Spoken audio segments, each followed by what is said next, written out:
On January 21st, I watched The Hand That Rocks the Cradle, which came out in 1992. It was a very dark and creepy thriller with a similar tone and feel to Cape Fear or Misery, but where the villain in those films were clearly defined as evil, here we have Rebecca De Mornay playing Peyton, the family's new nanny, who's secretly out for revenge.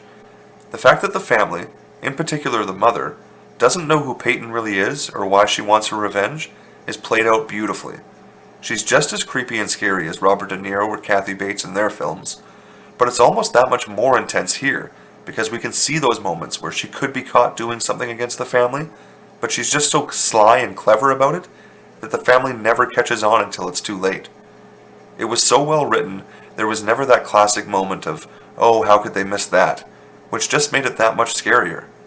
I'm going to avoid spoiling any details as to how her plan for revenge plays out, but the reason she's after her revenge in the first place is just another aspect of this really well-written script.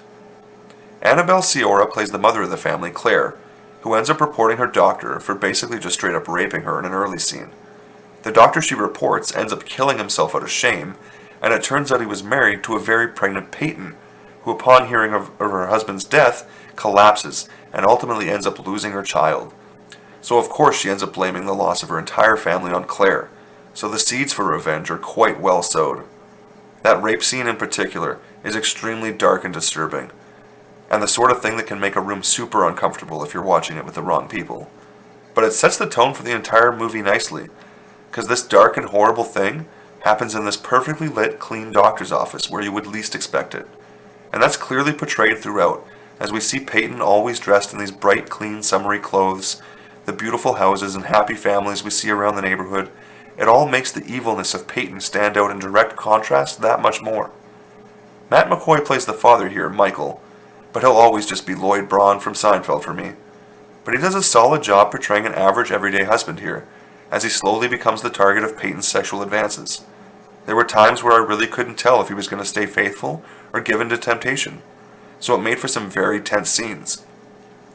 Ernie Hudson rounds out the adult cast as Solomon, the mentally handicapped fence builder, and his character is probably responsible for the real heart of the film in the end. It was a good performance, but it was also the most predictable aspect of the movie, and definitely the cheesiest. But I'm still alright with his overall character, because the story needed at least one purely good person, other than the innocent child. There's almost no soundtrack to speak of, and the lack of music never really hurts the story at all, but it could have been improved by adding something more than just high-pitched violins to signify tension. They don't make them like this anymore.